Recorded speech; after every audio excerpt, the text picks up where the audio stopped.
Patience को बहुत ज्यादा टेस्ट कर चुके हैं। विपिन शर्मा भी मेरे पास सीनियर जर्नलिस्ट के तौर पर इस वक्त मेरे साथ जुड़े हैं।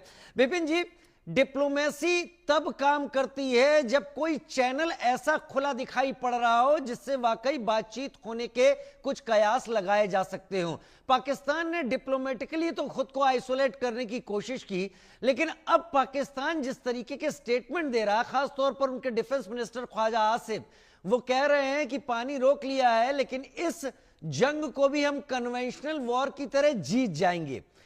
अब क्या इस तरीके से वो भारत को मना लेंगे? पहली बात तो मुझे यह भी समझ में नहीं आती कि आज तक किसने इस तरीके की संधि की है किसी दूसरे देश के साथ। चीन ने तो भारत के साथ कभी नहीं की ब्रह्मपुत्र को लेकर। विपिन जी। निश्चित बात है राजीव जी, आप ही की बात को आगे बढ़ाते हुए, रस्सी जल गई बल नहीं गया, तो यहां पर यही सूरत हाल पाकिस्तान के हैं। क्योंकि देखिए, ये बाज आने वाला मुल्क नहीं है। राष्ट्र को संबोधित करते हुए देश के माननीय प्रधानमंत्री नरेंद्र मोदी ने एक बड़ी अहम बात बोली थी। उन्होंने बोला था देश को दो चीजों से खतरा है, विस्तारवाद और आतंकवाद।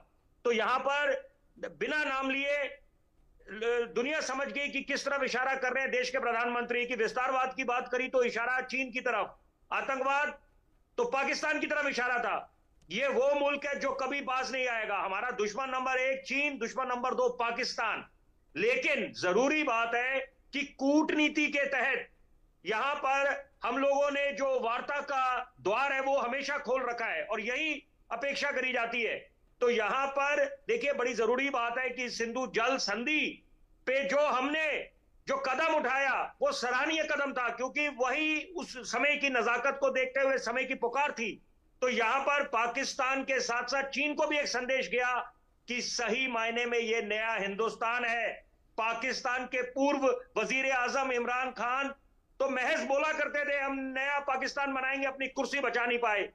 तो ये पाकिस्तान का जो चेहरा है, आतंकियों को जो पनाह देते हैं और यहां पर एक सेफ हेवन बना हुआ है फॉर टेररिस्ट, तो वो बेनकाब करने के लिए कि हिंदुस्तानी का सर्वदलीय जो प्रतिनिधि मंडल गया था विदेशी दौरे पे, तो बड़ा एक अच्छा संदेश दिया है यहां पर कि ये उनको बेनकाब करना जरूरी था। और यहां पर हिंदुस्तान देखिए अमन पसंद मुल्क है, लेकिन अगर दुश्मन बाज नहीं आता तो दुश्मन को उसी की भाषा में जवाब देना भी आता है।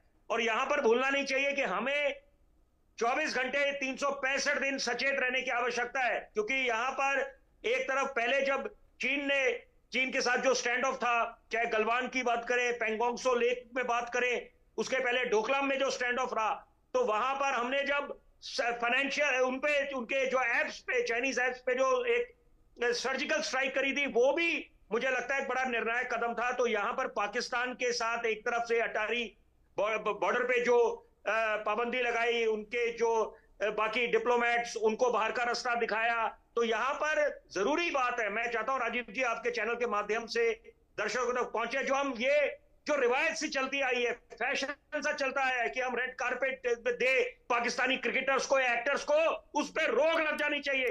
क्योंकि जो नियते सैलानियों को मौत के घाट उतारा गया है पहलगाम में, और उसके पहले भी इतनी जो नापाक मंसूबों को अंजाम दिया है पाकिस्तान की तरफ से, उनके जो उन्होंने जो शह दिए आतंकियों को, तो ये मुझे लगता है एक संदेश जाना चाहिए कि अब हिंदुस्तान ये ना क्रिकेटिंग टाइज करेंगे, ना कल्चरल एक्सचेंज प्रोग्राम्स होंगे ये। और दूसरी बात है कि there is no comparison between India and Pakistan. You can't compare apples with oranges. ये जो तुलना करते हैं, कंपेयर करते हैं हिंदुस्तान और पाकिस्तान को, यही कारण है कि पाकिस्तान को शय मिलती है। उनको लगता है हिंदुस्तान की बराबरी कर सकता है वो। ये तो कहीं से